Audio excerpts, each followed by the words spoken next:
Scientists say New Zealand needs to act quickly to limit any environmental damage to Samoa from the sinking of one of its naval ships. Coastal science professor from the University of Waikato, Chris Battershill, joins us now from Tauranga in New Zealand. Chris, very good morning to you.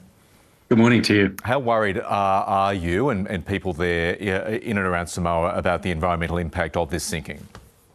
Very worried, of course. Here in Tauranga, we've had an experience a little over 10 years ago with the world's second most expensive shipwreck, the Rena, that ran aground on an offshore stack just outside of the harbour here. And the community here, actually right throughout the country, is remembering that in hard focus and the frantic efforts that were done to minimise the amount of pollution there. So we're just imagining people in Samoa, particularly those inshore of where the ship foundered, will be feeling very much worried about the condition of the sea and the reefs offshore.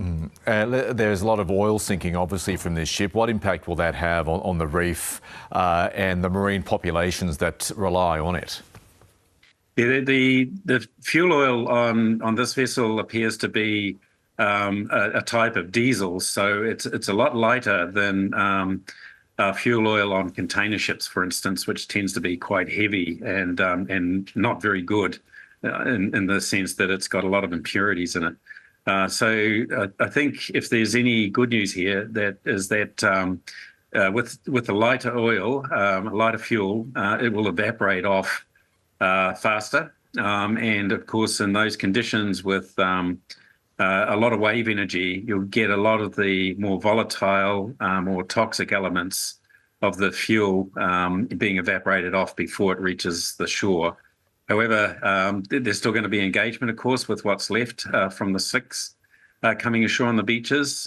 That's relatively easy to clean up. You can see it, you can grab it. I think what's worrying most people is the lower tide periods where these slicks are likely to be going over coral reefs when the tide's out.